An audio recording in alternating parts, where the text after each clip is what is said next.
Hello everyone, कैसे हो आप सब लोग। I hope you all are doing very well. तो मेरे प्यारे प्यारे बच्चों, तो आ जाओ हम लोग शुरू करते हैं अपना ग्राफ का अगला लेक्चर। और यहाँ बोर्ड में हमको दिख रहा है पैराबोलिक ग्राफ, बट मैंने आपको कुछ दिया था होमवर्क स्ट्रेट लाइन वगैरह का, तो वो होमवर्क हम लोग कंप्लीट करने के बाद में आपको आज मैं कोशिश करूंगा कि ये सब कुछ कंप्लीट करके मैं आपको एक इंपॉर्टेंट कंसेप्ट बता सकूं मेरे प्यारे बच्चों।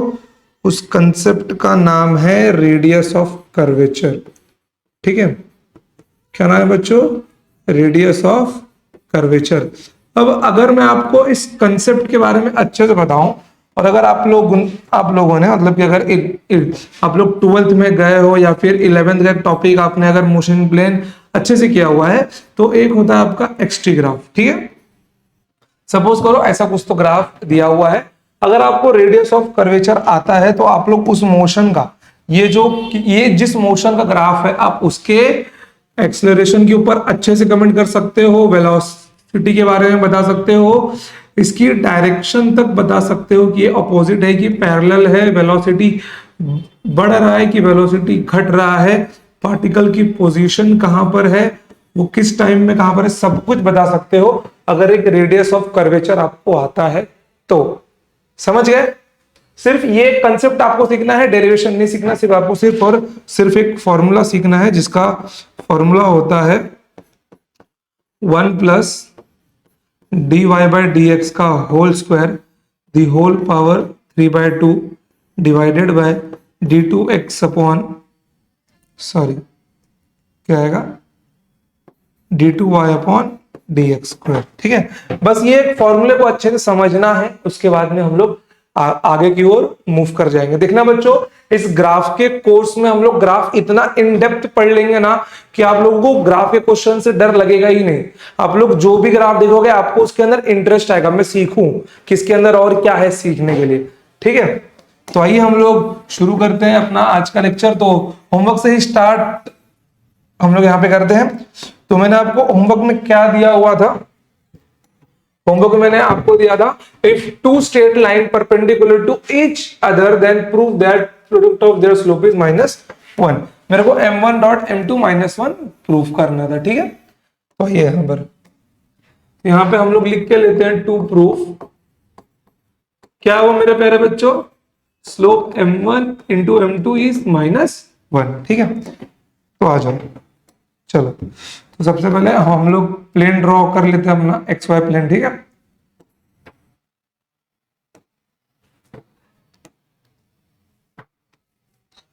देखो ये अब यहाँ पे क्या चाहिए मुझे? अब यहाँ पे चाहिए मुझको दो स्ट्रेट लाइन जो आपस में कैसे हो, परपेंडिकुलर हो, कैसा भी बना लो कोई प्रॉब्लम नहीं है, बस वो आपस में क्या होने चाहिए, बस वो आपस में परपेंडिकुलर होने चाहिए। ठीक है, तो इसकी परपेंडिकुलर लाइन कैसी होगी, मैं मान लेता हूं ऐसी होगी। ठीक है, इसकी परपेंडिकुलर वाली लाइन कैसी होगी? ऐसी होगी। चलो, क्या हो गया ये लाइन कहाँ गायब हो गई?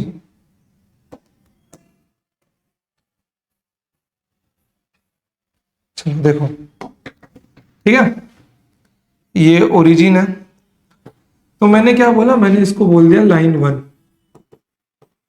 ये पहली लाइन है और ये आपकी दूसरी लाइन है। हालांकि अगर आप मैथ्स के बच्चे रहोगे तो ये थ्योरम आपको मैथ्स में भी मिला होगा।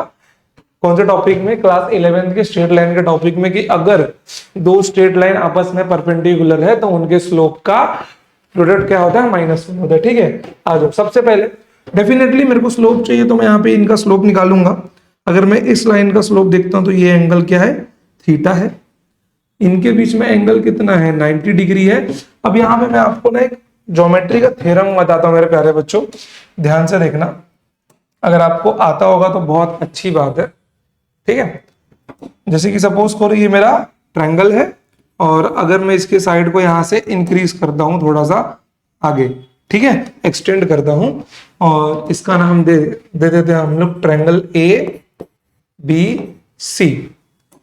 अब सपोज करो ये एंगल है आपका θ1 और ये एंगल है आपका θ2। तो अगर आपको पता हो कि sum of two interior angle is the is equal to third exterior angle, ठीक है, vertex of third exterior angle. मतलब मैं क्या बोल रहा हूं कि दो इंटीरियर एंगल का सम तीसरे वर्टेक्स के एक्सटीरियर एंगल के बराबर होगा। तीसरे वर्टेक्स के एक्सटीरियर एंगल के बराबर होगा θ1 प्लस θ2। ये θ1 है, ये θ2 है, तो इसका सम कितना होगा, θ1 प्लस θ2 होगा। ठीक है, अब कैसे होगा, क्यों होगा, बहुत छोटी सी ज्योमेट्री है कि इसको आप x मान लो, इन तीनों का सम कितना होना चाहिए, 180 डिग्री होना चाहिए। तो ये अगर x है तो ये आपका बन जाएगा पाई माइनस x। ठीक है, तो θ1 आ जाओ यार, मैं आपको इसको ना निकाल के दिखा देता हूँ, क्या पता बहुतों को नहीं समझ में आ रहा होगा ना। चलो आ जाओ, देखो यहां पे क्या मिल जाएगा, मैंने मान लिया let suppose this is x, तो it will become pi minus x। तो यहाँ पे क्या मिलने वाला है, θ1 plus θ2 plus x equals to 180 degree, जिसको मैं पाई भी लिख सकता हूँ, कोई प्रॉब्लम नहीं है। तो यहाँ पे मेरे को पाई माइनस x की वैल्यू क्या मिलने वाली है, θ1 प्लस θ2। बस यही वैल्यू उठा के यहाँ पे रख दो, क्या प्रॉब्लम वाली बात है यार, मिलेगा आपको θ1 plus θ2। Then as it is, क्या ये वैल्यू आपकी थीटा प्लस 90 डिग्री नहीं बन जाएगी, बन जाएगी थीटा प्लस 90 डिग्री, कोई प्रॉब्लम है नहीं है। आ जाओ, अब मैं यहाँ पे स्लोप निकालना चाहता हूँ लाइन 1 का, तो यहाँ पे m1 की वैल्यू क्या मिल जाएगी मेरे को, tan थीटा मिल जाएगी, because I know that this theta is less than 90 degree. दो m1 मेरा क्या आएगा मेरे भाई, तो m1 मेरा आएगा पॉजिटिव, m1 मेरा क्या आएगा, m1 मेरा आएगा positive. Now after that very important मेरे प्यारे बच्चों कि m2 की वैल्यू क्या है, tan ऑफ, देखो ना इसका स्लोप θ1 प्लस 90 डिग्री है, θ1 प्लस 90 डिग्री। अब एक बात बताओ, θ1 प्लस 90 डिग्री या फिर 90 प्लस थीटा भी लिख सकते हो आप लोग इसको, ठीक है, tan ऑफ 90 प्लस θ1। तो एक बात बताओ मेरे को यार, ये 90 प्लस θ1 थर्ड क्वाड्रेंट में गया, थर्ड क्वाड्रेंट मतलब y एक्सिस चेंज हुआ, tan कॉट में बदला, और second quadrant not third quadrant, second quadrant में गया 90 प्लस θ1, और सेकंड क्वाड्रेंट में tan नेगेटिव होता है, y एक्सिस, इसलिए tan किस में बदल जाएगा, y एक्सिस है, इसलिए tan किस में बदलेगा, cot θ1 में बदलेगा। ठीक है, cot θ1 में बदलेगा। रुको यार, ये θ1 कहां से आ गया, ओनली थीटा नॉट θ1, रुको क्या लॉक है, देखो ओनली थीटा नॉट θ1, ठीक है। चलो देखो यहां पर, तो ये क्या बन जाएगा, कॉट थीटा, लेकिन सेकंड क्वाड्रेंट में tan नेगेटिव होता है, इसलिए माइनस कॉट थीटा मिलेगा मेरे को m2। अब एक बात बताओ, क्या इसको मैं -1 बाय tan थीटा लिख सकता हूँ, बिल्कुल लिख सकता हूँ यार। तो यहाँ पे क्या मिलने वाला है मेरे को, slope of m1 into m2 is nothing but tan theta into -1 upon tan theta which comes -1। समझ गए, इस प्रॉपर्टी को आप लोग ध्यान में रखना, इस प्रॉपर्टी को आप लोग ध्यान में रखना, क्लियर एकदम। आ जाओ, चलो आगे बढ़ते। देखो यहाँ पे एक मस्त बढ़िया सा वीआईपी वाला सवाल रखा है मैंने, सवाल जरा मैं ढंग से लिख दूं मेरे प्यारे भाई, ताकि आपको समझ में आ जाए। और यही क्वेश्चन जो था आपका ग्राफ का, मैं आपको एक बार बता दूं, energy of photon equals to pi plus EV not.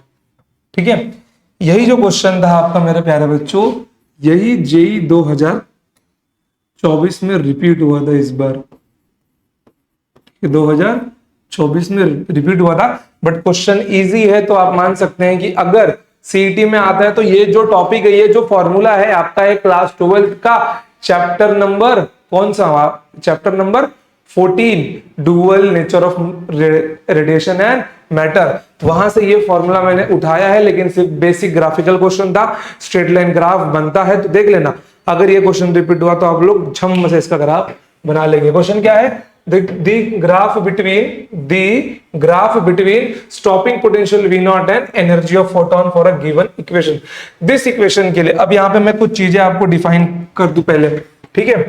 तो E क्या है आपका, E आपका है एनर्जी ऑफ फोटोन। इक्वेशन नहीं समझ रहा देखो, इक्वेशन नहीं समझ रहा है, कोई प्रॉब्लम वाली बात नहीं है, केवल टर्म देखो, y पे कौन बेटर, x पे कौन बेटर। तो एनर्जी ऑफ फोटोन, ठीक है, फिर यहां पे v नॉट आपका है स्टॉपिंग पोटेंशियल, स्टॉपिंग पोटेंशियल, ठीक है, स्टॉपिंग पोटेंशियल, और फाई आपका है वर्क फंक्शन, फाई आपका है वर्क फंक्शन। मैं इनके नाम बता रहा हूं, सिर्फ कंफ्यूज नहीं होना है सर इनका मतलब क्या होता है, वो आप लोग आगे सीखोगे, ठीक है। वर्क फंक्शन, और ये आपका है कांस्टेंट, ठीक है। चलिए अब आइए यहां पर, अब ध्यान से देखिए। अब एक चीज में आपको जो नोट करना है, ठीक है, एनर्जी ऑफ फोटोन अपना क्या होता है, ई होता है। देखो, अगर किसी भी क्वेश्चन में ग्राफ ड्रॉ करने के लिए बोला है, तो जो टर्म पहला लिखा होगा उसको वाई एक्सिस पर रखना है, और जो बाद में लिखा होगा उसको एक्स एक्सिस पर रखना, आंख बंद करके, क्योंकि ये ऐसे ही फॉर्म में दिया जाता है। एक्सटी ग्राफ देगा, वीटी ग्राफ देगा, एटी ग्राफ देगा, तो जो पहला टर्म है वो वाई एक्सिस पे बैठता है, ठीक है। आ जाओ यहाँ पर, तो सब हम लोग ड्रॉ ग्राफ को ड्रॉ कर लेते हैं। देखो यहां पर,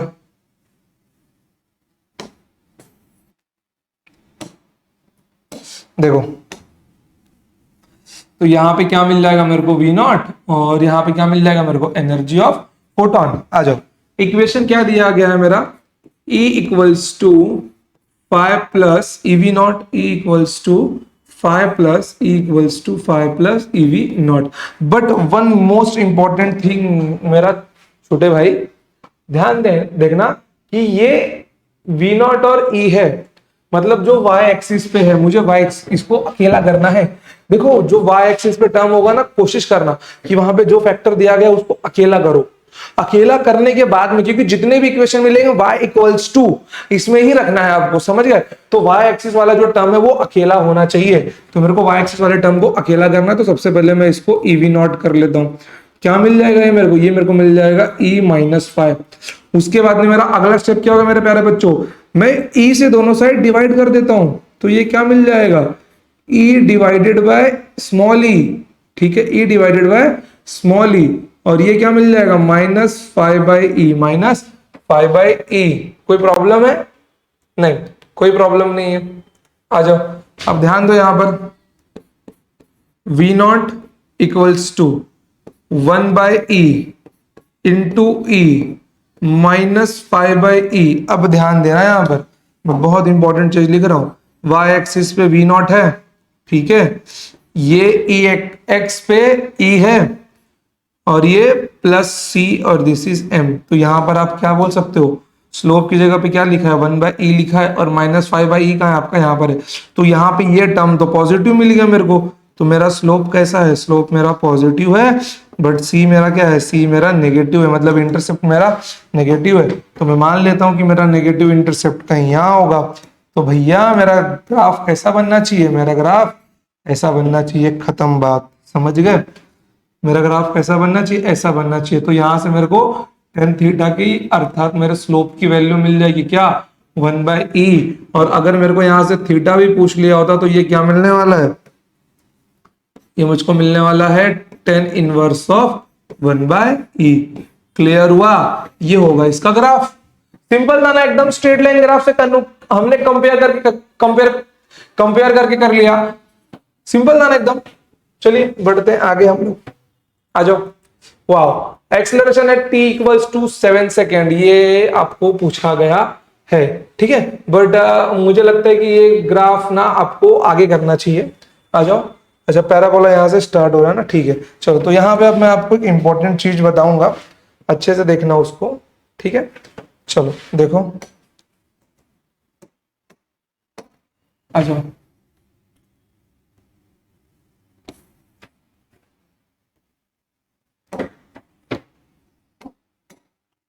This is y axis, this is x axis, okay, now combine them। Suppose करो मैंने आपको यहाँ पे कोई भी एक कर्व दिया, या फिर मान लो मैंने स्ट्रेट लाइन ही दिया आपको, ठीक है, मैंने आपको क्या दिया, मैंने स्ट्रेट लाइन ही दिया, और मैंने पूछ लिया बताओ अब इसका स्लोप क्या होगा, टेन थीटा होगा।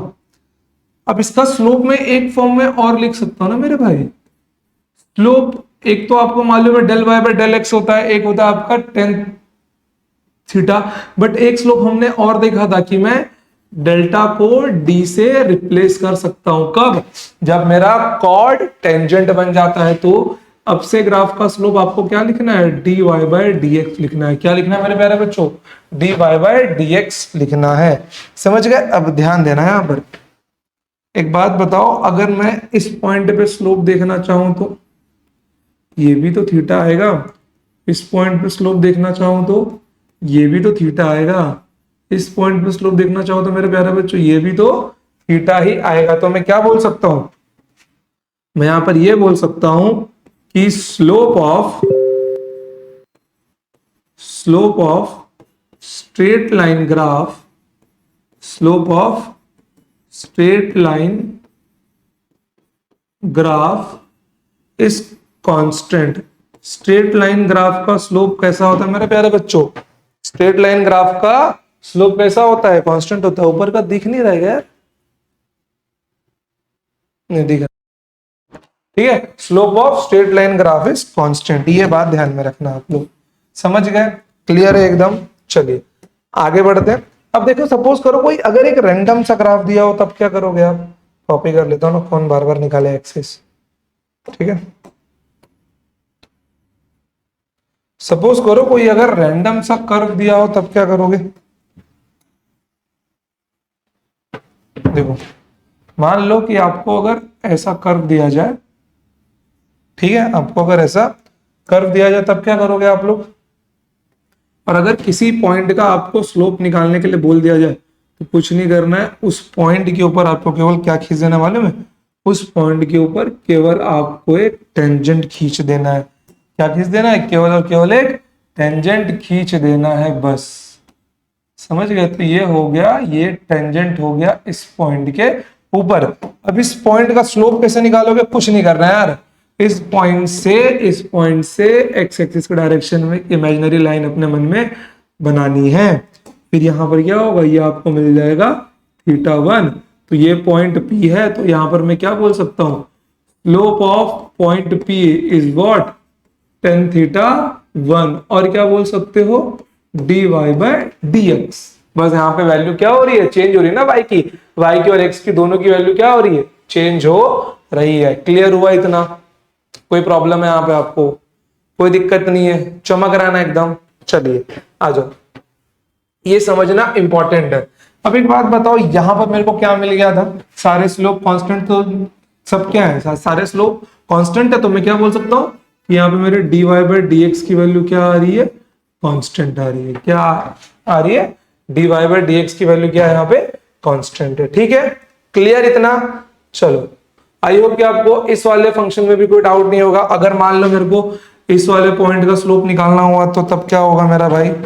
देखो, अगर मुझे इस पॉइंट का स्लोप निकालना हो तो कुछ नहीं करना होगा, टेंजेंट खींच देना होगा। और इसका एंगल चाहे मैं यहां से देखूं थीटा टू, या चाहे मैं यहां से देखूं थीटा टू, दोनों सेम ही है। तो ये स्लोप भी क्या है? पॉजिटिव होगा। ठीक है, बट एक पॉइंट है ना यहाँ पे ऐसा, कौन सा वाला? ये वाला पॉइंट बोल सकते हो आप लोग कि इस पॉइंट का स्लोप नेगेटिव आएगा। क्यों नेगेटिव आएगा? खींच के देख लो यार।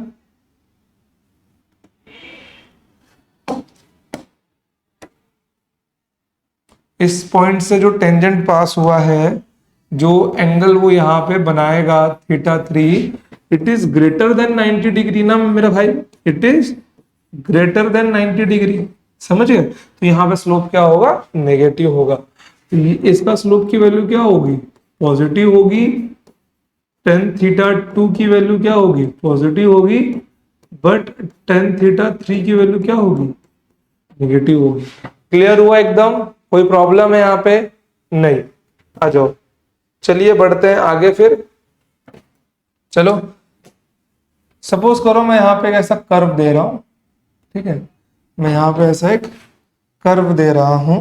ऐसा कर्व दे रहा हूं मैं आपको। सपोज करो वो कर्व ऐसा है। ठीक है, थोड़ा ढंग का बनाते हैं। सपोज करो मैंने आपको एक ऐसा कर्व दिया है।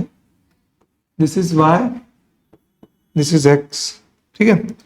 और अब मेरे को इसके ऊपर ना देखना है कि स्लोप बढ़ रहा है कि घट रहा है, क्योंकि स्ट्रेट लाइन पे स्लोप कांस्टेंट होता है।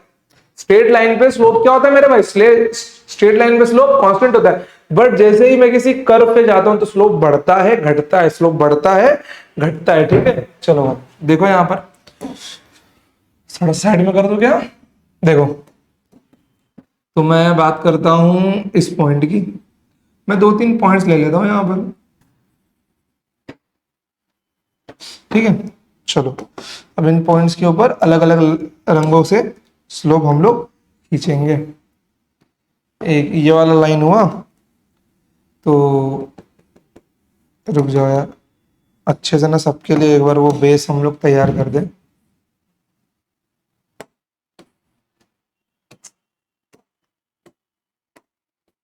इसके लिए एंगल इससे निकालेंगे, इसके लिए इससे, इसके लिए इससे, और इसके लिए इससे निकालेंगे, ठीक है। चलिए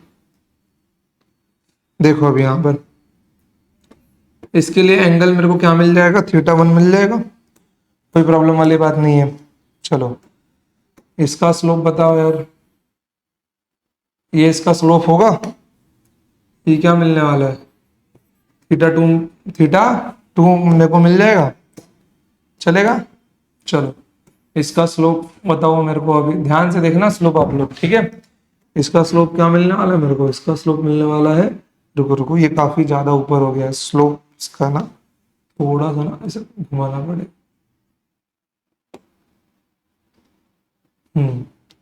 अब टेंजेंट दिख रहा है, ये हो गया θ3, ठीक है। चलो अब ध्यान दो यहां पर, आखिरी लाइन कौन सी अपनी, ये वाली है, ठीक है।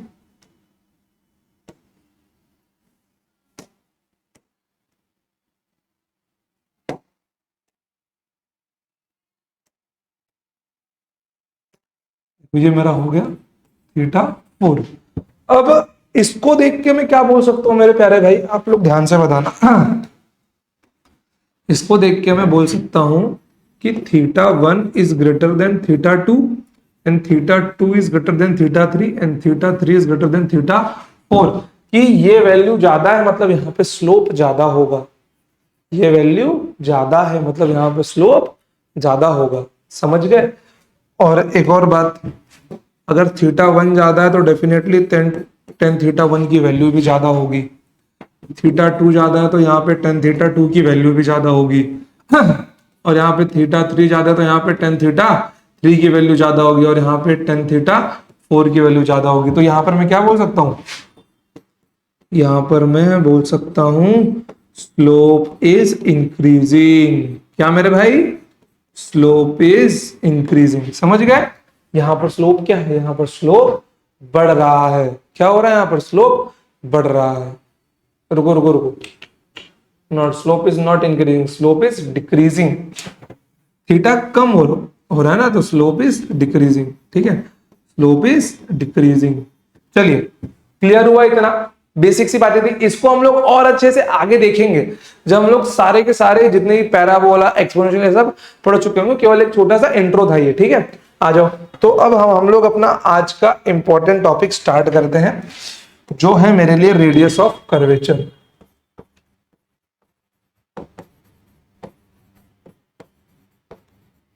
रेडियस ऑफ कर्वेचर, ठीक है, किसी भी कर्व का रेडियस, किसी भी कर्व का रेडियस और कुछ भी नहीं, समझ गए। ये सब जैसे सपोज करो ये एक मैं प्लेन लेता हूं, ठीक है, ये एक मैं प्लेन लेता हूं y और x, this is y, this is x, ठीक है प्यारे बच्चों। तो वो आप लोग ध्यान से देखिए यहां पर, और सपोज कीजिए मैंने यहाँ पे ऐसे ये कर्व लिया है,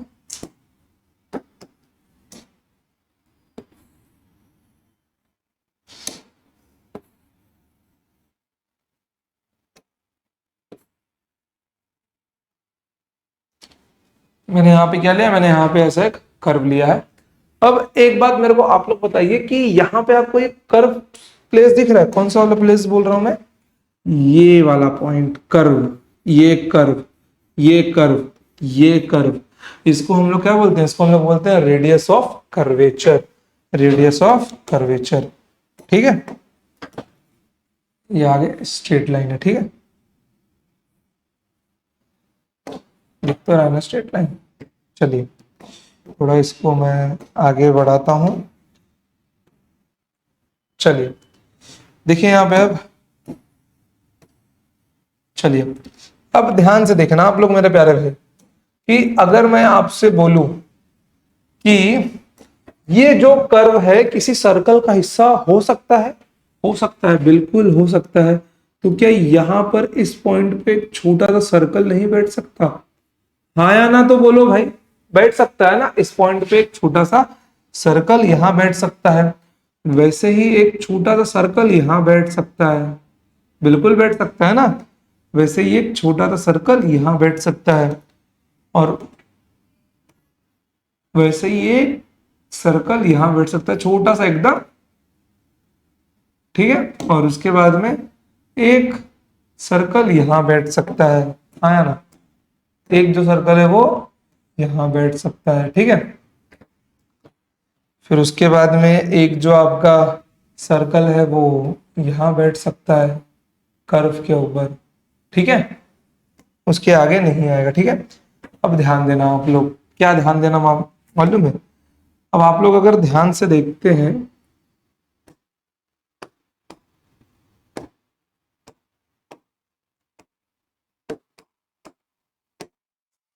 अगर आप लोग अब ध्यान से देखते हैं, थोड़ा इसको मैं बड़ा कर दूंगा।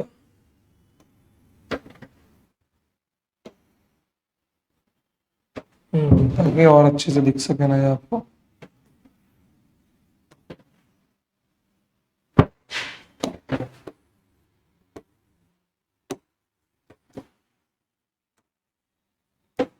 दिख रहा है बराबर एकदम? चलिए अब ध्यान दीजिए कि इस सर्कल का जो रेडियस है उसको मैं आरसी बोल सकता हूँ, रेडियस ऑफ कर्वेचर। लेकिन ये कहाँ है?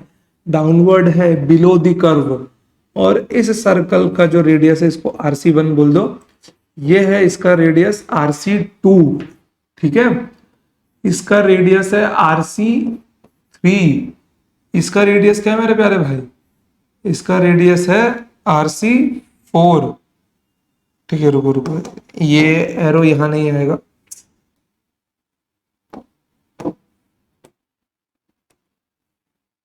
ये एरो ऐसा होगा। यह है RC4 और यह है RC5। मतलब जो डाउनवर्ड है मैंने उसका एरो नीचे दिखाया, जो ऊपर है मैंने उसका एरो ऊपर दिखाया। अब एक मैं आपको यहाँ पे बात बताता हूं, इस छोटे छोटे सर्कल्स के रेडियस की वैल्यू है। ठीक है, क्या वैल्यू है मालूम है? इन छोटे छोटे सर्कल्स के रेडियस की वैल्यू है RC इक्वल्स टू या radius of curvature. It is nothing but, it is nothing but 1 plus dy by dx का whole square the whole power 3/2, the whole power 3/2 d2y upon dx square, d2y upon dx square. और यहाँ पे एक चीज आप लोग ध्यान में रखना मेरे भाई, कि y और x एक्सिस में y हमेशा x का फंक्शन होता है, y हमेशा x का फंक्शन होता है। क्या हुआ? y और x एक्सिस में y क्या होता है? हमेशा x का फंक्शन होता है। समझे? मतलब कि जैसे जैसे x बदलेगा y अपने आप चेंज होता है। जैसे सपोज करो मैंने एक इक्वेशन लिया y equals to x square plus 1, x की वैल्यू 1 रखूंगा तो y 2 होगा, x की वैल्यू 2 रखूंगा तो y 5 होगा, x की वैल्यू 3 रखूंगा तो y 10 होगा। मतलब समझ रहे हो कि जैसे जैसे x चेंज हो रहा है तो y क्या हो रहा है? y भी चेंज हो रहा है। मतलब x एक इंडिपेंडेंट फंक्शन है और y एक डिपेंडेंट फंक्शन है। समझ गए? तो यहां पर क्या आता है?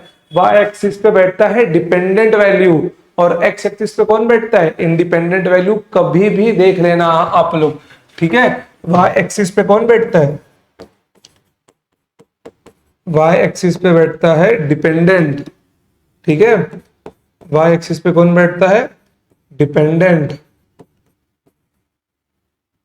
और आपका एक्स एक्सिस पे कौन बैठता है? एक्स एक्सिस पे बैठता है इंडिपेंडेंट, चाहे कौन सा भी ग्राफ हो जाए, ठीक है, जब तक ग्राफ का मीनिंग हम लोग चेंज नहीं करते हैं। इंडिपेंडेंट। क्लियर हो गया इतना आपको? कोई प्रॉब्लम है? नहीं? चलिए, चमक रहना एकदम। आइए अब ध्यान दीजिए यहाँ पे आप लोग। सपोज कीजिए y एक फंक्शन है, उसको डिफरेंशिएट हुआ।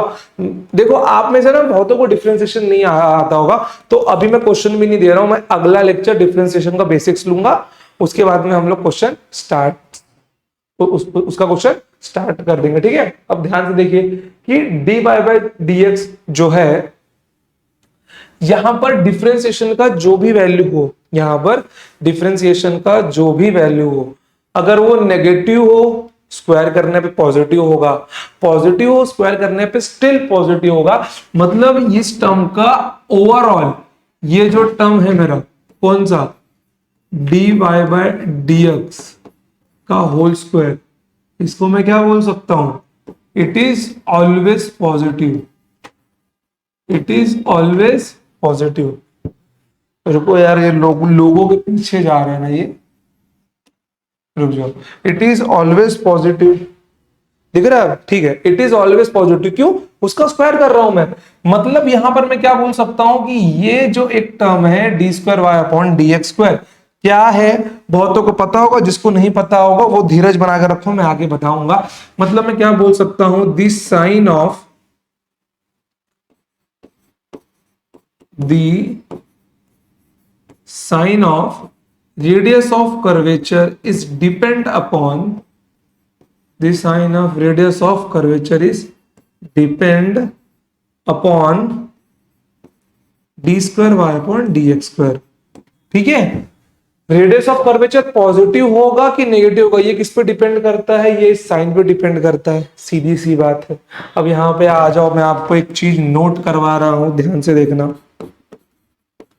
If circle is above the curve, if circle is above the curve, if circle is above the curve, then radius of curvature is positive. Then radius of curvature is positive. समझ गए? Circle अगर curve के ऊपर है तो radius of curvature क्या होगा? Positive होगा। आ जाओ अगला statement. If circle is below the curve, if circle is below the curve, then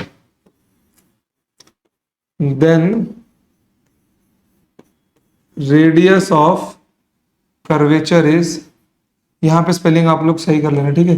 then radius of curvature is negative. समझ गए?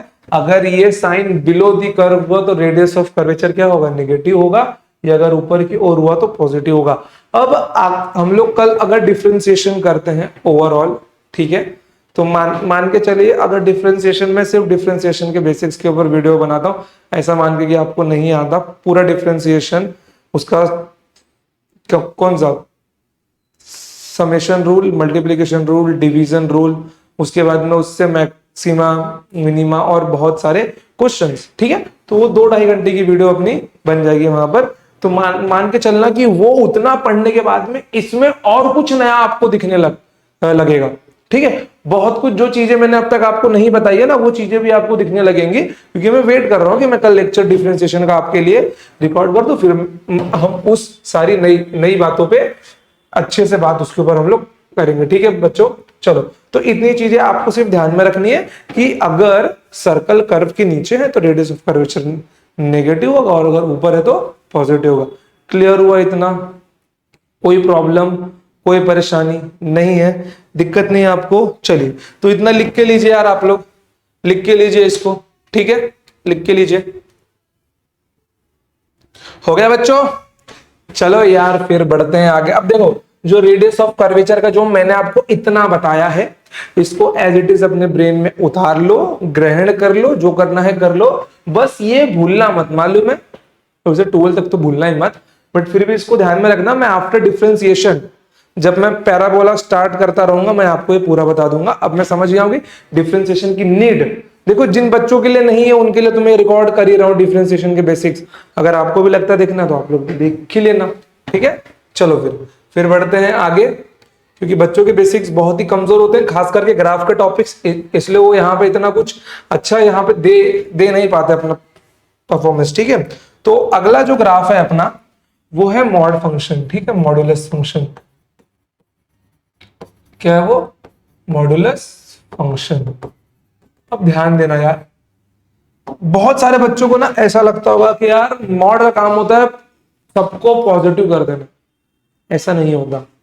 मॉड फंक्शन, मॉड एक ऐसा फंक्शन है जो सिर्फ और सिर्फ आपको उस पर्टिकुलर फंक्शन का या उस पर्टिकुलर डेटा में से सिर्फ और सिर्फ क्या देगा? नंबर निकाल के देगा, उसका मैग्नीट्यूड देगा।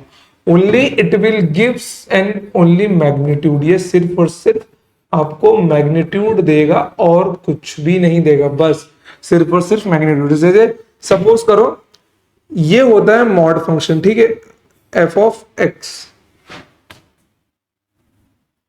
बहुत आ रहा है ये, तुम देखो सपोज करो मैंने एक फंक्शन लिखा y equals to f of x, कुछ भी रह सकता है वो, और मैंने यहां पे इसका क्या कर दिया, मैंने यहां पे इसका कर दिया मॉड, ठीक है, like something mod of y। ये जो दो लाइन के बीच में जो रखता है ना वो फंक्शन होता है अपना, ठीक है। तो इसको बोलते हैं हम लोग मॉडुलस, इन दोनों स्ट्रेट लाइंस को। तो ये क्या बन जाएंगे? Magnitude of F of x, ठीक है। अब जैसे सपोज करो मैं यहाँ पे कुछ भी रख सकता हूँ यार, मैं यहाँ पे कुछ भी रख सकता हूँ। जैसे सपोज करो मैंने यहाँ पे ब्रैकेट में रखा -4 और यहाँ मैंने रखा इसके अंदर +4, तो ये आपको क्या देगा? सिर्फ और सिर्फ नंबर निकाल के देगा 4। ये आपको क्या देगा? सिर्फ और सिर्फ नंबर निकाल के देगा 4। ये माइनस को प्लस नहीं करता, ये उस गिवन फंक्शन में से सिर्फ और सिर्फ आपको नंबर निकाल के देता है केवल, और क्या? मैग्नीट्यूड निकाल के देता है। मतलब दूसरे शब्दों में, आसान भाषा में आप ये भी बोल सकते हो कि मॉडुलस फंक्शन की वैल्यू नेगेटिव नहीं होती है। मॉडुलस फंक्शन की वैल्यू कभी भी नेगेटिव नहीं होती, ये हमेशा पॉजिटिव ही रहती है। समझ गए? मॉडुलस फंक्शन की वैल्यू कभी भी नेगेटिव नहीं होती। जैसे सपोज मैं यहाँ पे लेता हूं -x², तो ये सिर्फ और सिर्फ x² बाहर आएगा, न कि माइनस बाहर आएगा। मैं अगर ब्रैकेट में लेता हूं यहाँ पे +x², तो ये सिर्फ और सिर्फ x² बाहर आएगा। मतलब कि मॉडुलस फंक्शन कभी भी नेगेटिव नहीं होता, ये हमेशा पॉजिटिव होता है। तो आ जाओ यार, अब इसका ग्राफ हम लोग ड्रॉ करते हैं। समझ गए? चलो, सबसे पहला और अच्छा ग्राफ मैं क्या लूंगा? y equals to -x। y equals to -x plus x का तो सिंपल है, -x का बने तो बात हो, -x का बने तो बात हो। चलो पहले +x का ही निकाल लेते हैं हम लोग, ठीक है। चलो +x का ही निकाल लेते हैं। y equals to x, y equals to x। आ जाओ, देखो यहां पर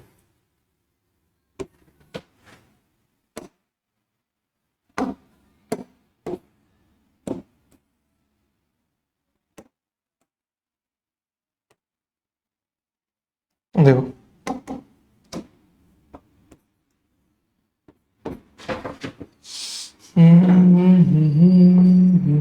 this is y and this is x। तो y इक्वल टू x है, स्लोप 1, इंटरसेप्ट 0, तो ग्राफ अपना कहां से पास होगा? ग्राफ अपना यहां से पास होगा। कहां से? It will pass from origin, ये ओरिजिन से पास होगा, ठीक है। ये अपना ग्राफ हो गया। अब ध्यान से देखना, ये ओरिजिन है। एक बात बताओ, अगर मैं इस पॉइंट पे इसकी वैल्यू देखूं, तो ये क्या हो गया? ये वैल्यू हो गया नेगेटिव, ठीक है। अब मेरे को यहां से किसका ग्राफ निकालना मालूम है? अब मेरे को ग्राफ बनाना है y equals to mod x का। एक बात बताओ, x और मॉड x में फर्क क्या है? x और मॉड x में फर्क क्या है भाई? सिर्फ मॉड का ही तो फर्क है। x और मॉड x में सिर्फ और सिर्फ मॉड का ही तो फर्क है, बाकी कुछ भी नहीं है। तो देखो, जब कभी भी सबसे पहला रूल आपको मॉड फंक्शन का ग्राफ निकालना हो, अगर आपको कभी भी मॉड फंक्शन का ग्राफ निकालना हो तो सबसे पहले मॉड को भूल जाओ। भूल गया भाई मैं मॉड को। मैं जब मॉड को भूल जाता हूं तो ये इक्वेशन कैसा बन जाएगा? y इक्वल्स टू x बन जाएगा। और अगर y इक्वल्स टू x बन जाता है तो इसका ग्राफ कैसा होगा मेरे प्यारे भाई? इसका ग्राफ बिल्कुल ऐसा ही दिखता होगा, एज इट इज। क्यों? Slope is theta which is less than 90 degree positive है। अब एक बात ये बताओ यार, मॉड एक्स की वैल्यू है, अगर मैं यहाँ पे माइनस एक्स भी रखता हूं ब्रैकेट में, ठीक है, जैसे कि इसका आंसर क्या आ जाएगा, देखो y equals to mod x क्या मिलने वाला है, y equals to mod x क्या मिलने वाला है, x मिलने वाला है, और माइनस ऑफ मॉड एक्स क्या मिलने वाला है, x मिलने वाला है। तो यहां से मैं देख सकता हूं x पॉजिटिव है, मतलब मैं क्या बोल सकता हूं, ओवरऑल मेरा y का आंसर क्या आ रहा है, पॉजिटिव आ रहा है, ठीक है। यहां पर मैं क्या देख सकता हूं, x नेगेटिव है, बट आंसर जो मेरा ओवरऑल y का क्या है, वो पॉजिटिव है। रुको यार 2 मिनट, यहाँ लोगो है, मैं भूल काहे जाता हूँ, स्क्रीन पे आपके लोगो है, ठीक है, ध्यान से देखो, y equals two plus mod x, y equals two plus mod x, y equals two plus mod x क्या पड़ेगा, देखो y equals two plus mod x क्या आया, x आया, x पॉजिटिव है, मतलब y का पूरा आंसर तो क्या है, पॉजिटिव है।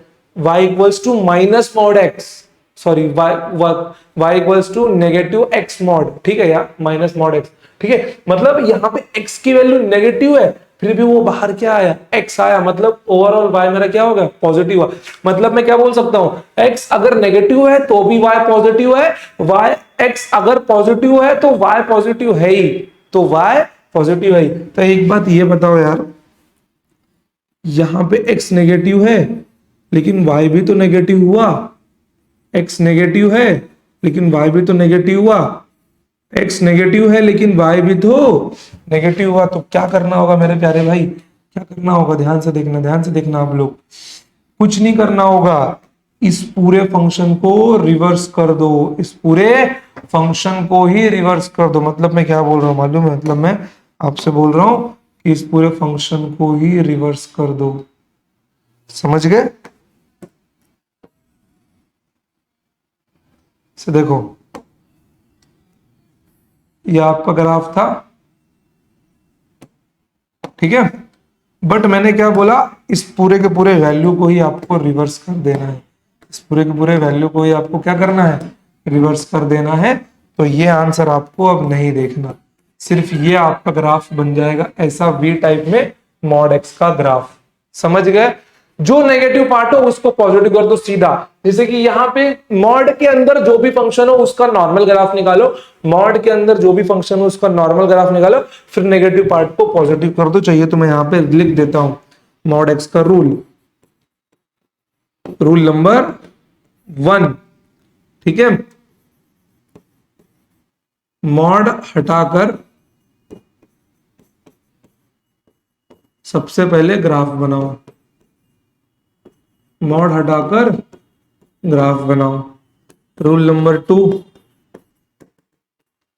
नेगेटिव पार्ट को पॉजिटिव कर दो, नेगेटिव पार्ट को पॉजिटिव कर दो। मतलब समझ रहे हो, इसके अंदर y कभी नेगेटिव होगा ही नहीं, y is always positive, modulus function में y इज नेवर नेगेटिव। अब ध्यान से देखो यार, इस वाले ग्राफ को, इसको मैं मिटा दूं क्या, बिल्कुल, चलो अब ध्यान से देखना, x नेगेटिव है लेकिन y पॉजिटिव है, x नेगेटिव है लेकिन y पॉजिटिव है, x नेगेटिव है लेकिन y पॉजिटिव है। समझ रहे हो कि नहीं मेरे प्यारे भाई, समझ रहे हो ना। तो ये आपका क्या बन गया, ये आपका बन गया मॉड फंक्शन का ग्राफ। एग्जांपल ले ले एक और इसके ऊपर, चलो आ जाओ। सपोज करो मैंने एग्जांपल लिया है आपके लिए x माइनस टू लिया है मैंने, ठीक है, बट अब ध्यान से देखना आप लोग कि ये अगर x माइनस टू है तो सबसे पहला रूल क्या था, मॉड को निकाल दो, कंपेयर करो इक्वेशन को mx प्लस सी से। तो यहां पे क्या दिख रहा है आपको, यहां पे क्या दिख रहा है आपको कि यहाँ पे स्लोप की वैल्यू तो 1 है, मीन्स स्लोप मेरा क्या है, स्लोप मेरा पॉजिटिव है, means theta is less than 90 degree होगा, और सी मेरा क्या है, सी मेरा नेगेटिव है, मतलब सी की वैल्यू कितनी है, -2 है ना, मतलब माइनस वाई एक्सिस में बनेगा और सी की वैल्यू क्या है, नेगेटिव है। चलो आ जाओ ग्राफ निकालते हैं इसका, चलो भाई देखो,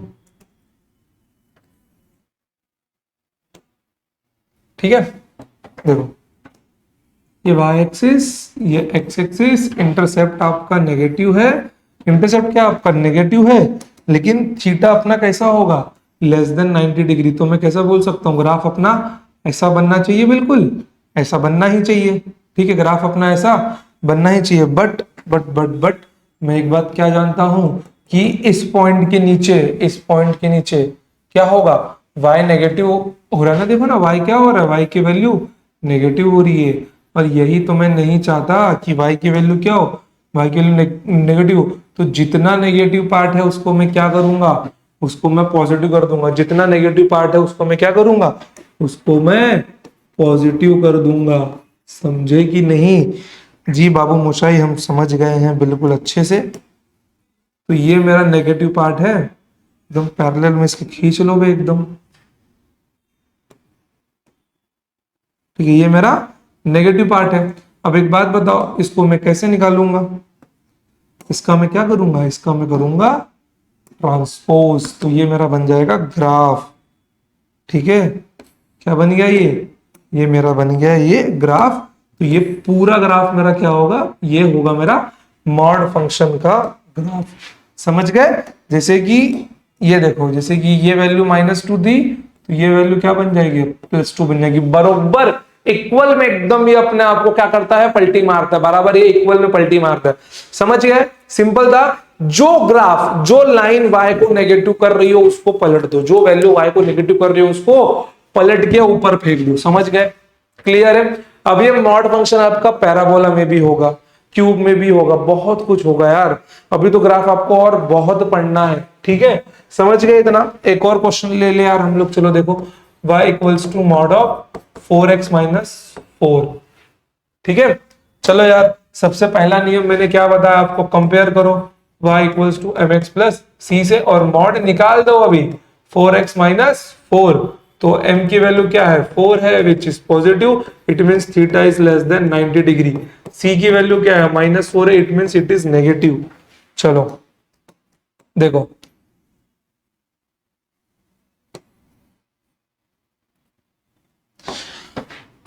this is y, this is x। ठीक है, इंटरसेप्ट क्या है अपना, नेगेटिव है, तो ये आ गया अपना -4। ठीक है, और लाइन कैसा जाएगा अपना, लाइन जाएगा ऐसा, बिल्कुल लाइन कैसा जाएगा, बिल्कुल ऐसा जाएगा। क्यों, थीटा तो लेस देन 90 डिग्री है ना। थीटा कैसे है, लेस देन 90 डिग्री है, theta is less than 90 degree. तो ग्राफ कैसा बनना चाहिए मेरे प्यारे भाई, अच्छे से बताओ जरा, ग्राफ अपना कैसा बनना चाहिए। बस क्या करना है, ये जो नेगेटिव वाला पार्ट है इसको ऊपर भेज दो, ये जो नेगेटिव वाला पार्ट है इसको ऊपर भेज दो, और कुछ भी नहीं। समझ गए, तो ये बन गया अपना ग्राफ मॉड फंक्शन का।